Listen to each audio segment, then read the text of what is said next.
Ladies and gentlemen, I'm going to attempt to predict the future in Marvel Future Fight.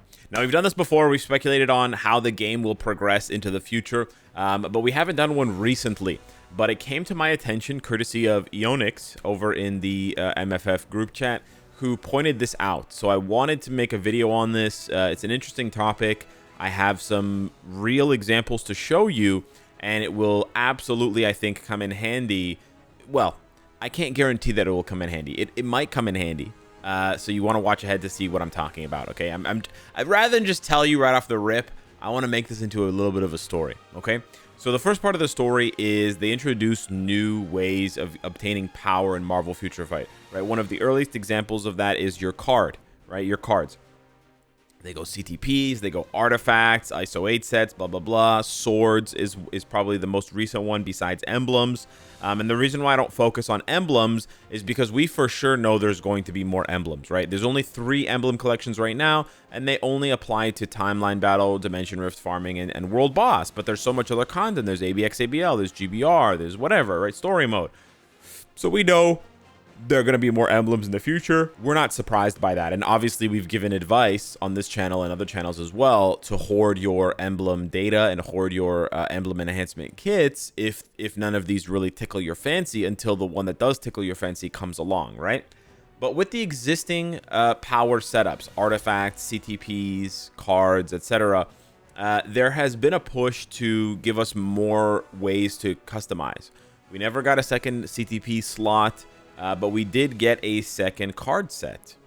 Now, this is where things get a bit interesting, right? We did get a second card set. Remember that. But it did come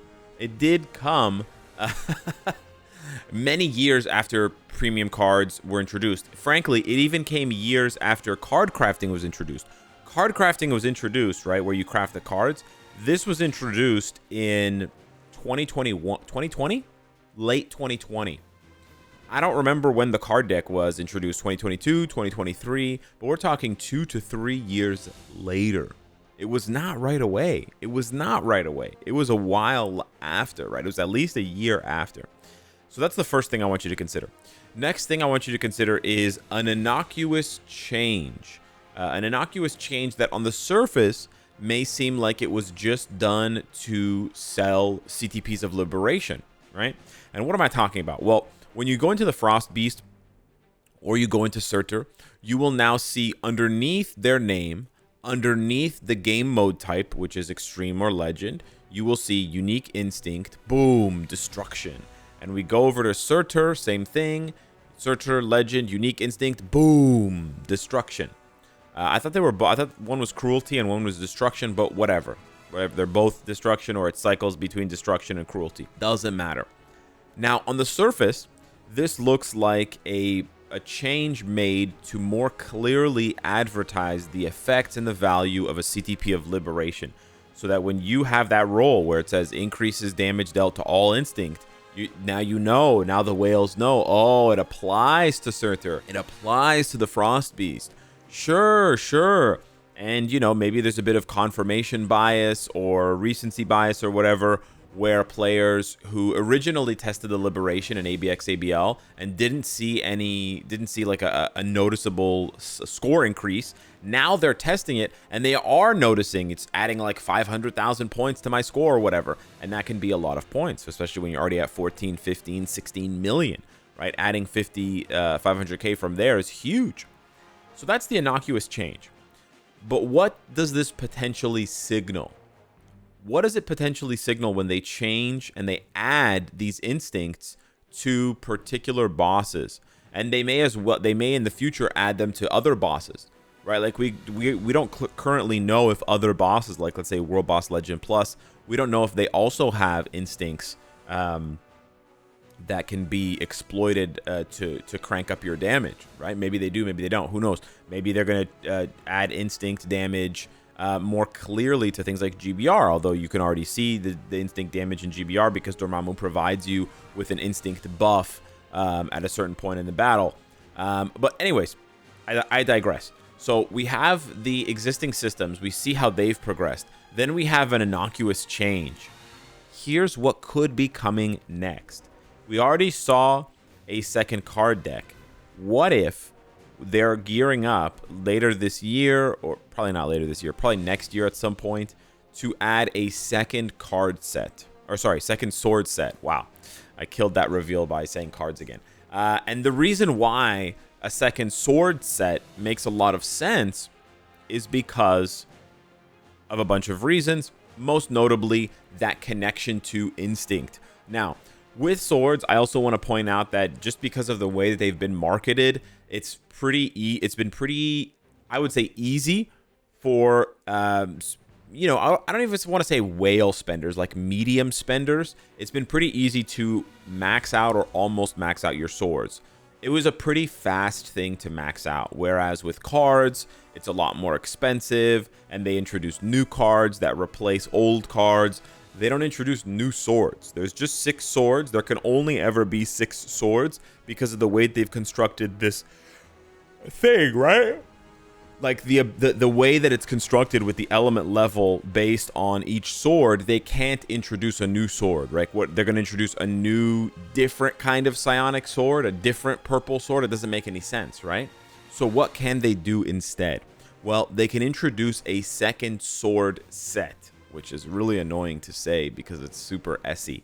But they introduce a second sword set. Now, why would they do that? Well, when you go into a sword and you take a look at the options, the different effects that you can get, there is a line here that says, right here, I know it's a lot of word garbage, but it's the second one. And it's basically saying basic damage increased or decreased from the different instinct characters. So you can increase your damage against justice characters by 1 or 2.5%, cruelty, order, or destruction by 1 or 2.5%, or you can reduce the damage you receive. You can decrease the damage you receive by justice, cruelty, order, or destruction by 1 or 2.5%. And this might not seem like a lot, but then you say, okay, what happens if I roll the same one 6 times? So if you roll the same one 6 times and it's 2.5%, there's 6 swords, that's 15%. That means you're getting a permanent 15% damage buff against a particular type of character. Right, in the instinct character. You're getting a 15% damage buff against, all justice instinct characters. And that's permanent. That's across all game modes. So any bosses that are justice instinct, and then in PvP, any characters that are justice instinct, and with the recent changes to filtering, right? They added in an ability to filter by instinct.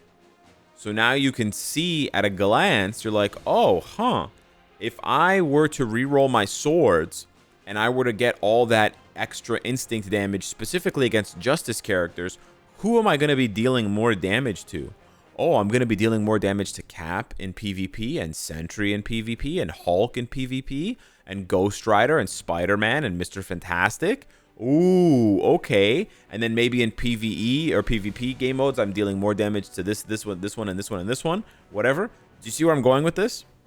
So it's very possible that in the future, next year or the year after that, they will introduce a second sword set in order to encourage players to roll one of their sword sets to dealing more instinct damage for PvE targets, which would be almost exclusively cruelty, and then one other sword set that is rolled to either justice, destruction, or order, depending on the meta. Right, the meta is usually dominated either by human heroes or non-human heroes, which is either justice or order. Whereas with PvE content, it's almost exclusively against destruction. So if you take a look, we already know that the Frostbeast and Surtur are destruction, right? That's their instinct type. But then look, Thanos world boss is destruction, Apocalypse world boss, Ebony world boss, Gore, Null, Dormammu. These are all either world bosses or world boss legends or GBRs. Black Swan, Proxima, and Corvus, right? They're all of these cats are destruction. So right now, I would say for sure, 100%, if you are only into PvE content, right? And this is maybe a way for you to understand things a little bit better, and also to like optimize your account a little bit better. If you're only into PvE content, then you can confidently, I would say, if you want, right? It does cost crystals to re-roll these if you want to lock any of the stats. So it does work the same way as cards, where you lock the stats that you want and it costs crystals, and then you re-roll them. And I have videos re-rolling swords if you want to know. But if you are only a PvE player, then you probably just want to roll increased damage to destruction types, and that's all you want, right? That's all you really want. I can't show you what that looks like on my swords because I actually don't have any swords rolled that way. All of my swords are rolled for PvP, but this is something you could absolutely do, and you're going to get an extra 15% damage, just flat 15% damage bonus. That's really good. That's like an extra support character on your team. And that's going to apply to almost all World Boss content. It certainly applies to basically all World Boss Legend content that's relevant, right? All World Boss Legend content besides Jean and Kang, right? So all that World Boss Legend content, GBR and ABX and ABL. That's a huge value thing. So I would say for most players, unless you're really into PvP, I would say definitely focus your first sword set on re-rolling those options where it says increase bait, like it's the third option. Re-roll that one so that it is increasing the damage you deal to destruction characters, right? That's what I would aim for. Is the basic damage increased? Basic damage against destruction instinct characters increased by 2.5%. So that's the first step. But then the second step is planning ahead for the possibility of a second sword set. And again, this is not going to be appealing to everybody, but as you can see here, I already have an example because I happened to accidentally craft an extra orange sword. Now, I didn't convert it, right? I didn't transform it into the, whatever it's called, the scarab. I didn't transform it into one of these, but having it as a spare in case it only takes up one spot in my inventory, right? In case they ever do decide to introduce a second sword set, I can start off, boom, already one of them is done completely, right? Because they still want to sell those sword selectors. They still want to sell that that last level of the bingo during Black Friday and the anniversary, right? So I wouldn't be surprised if that second sword set comes to us sooner than we expect. And I think it's going to come in the form of, that encouragement to diversify between instinct types, where for PvE, you're going to want destruction instinct damage increase. And then for PvP, you're going to want either justice damage increase or justice damage decrease so that you can deal more damage or take less damage from the likes of Silver Surfer, etc. For a long time, the best one to do was Order because you would take less damage from Adam Warlock, Jean Grey, Wolverine. But with Sentry coming into the fray, he's kind of tilted things in his favor. But it's very possible that it'll tilt back in the favor of, the Order characters. But thinking of it that way, it's also interesting to imagine the possibility that we never see PvP dominated by villains again. Because if the goal of the devs is to force players to choose between having a PvE or PvP focused account but not being able to double dip, then that means when you sort by destruction, if you look at these characters, tell me what you see. Do you see characters that we thought were going to be really good for PvP and then didn't get the buffs that they deserved? Kind of weird when you think about it that way, eh? Why is that? Right? We do see some decent PvP characters here. Like, don't get me wrong. Gore was really good for PvP a couple of years ago. Black Swan is pretty good for PvP when a lot of characters are banned. Thanos is pretty good for PvP as well. But they did Apocalypse really dirty. And then even if you go over to Cruelty instead, they did Doctor Doom really dirty. And Kang wasn't meta for that long. So then you start to wonder, right? See what I'm saying?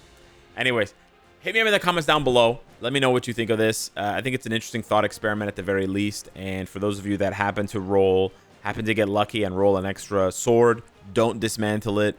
Don't, use it to reroll or something like that. Save it for the future, because we may be looking down the barrel of a second sword set, an SSS, sooner than we think. Anyways, hit me up in the comments down below. Let me know what you think. Thank you so much for watching. Smash the like button if you enjoy the content, and I'll see you in the next one.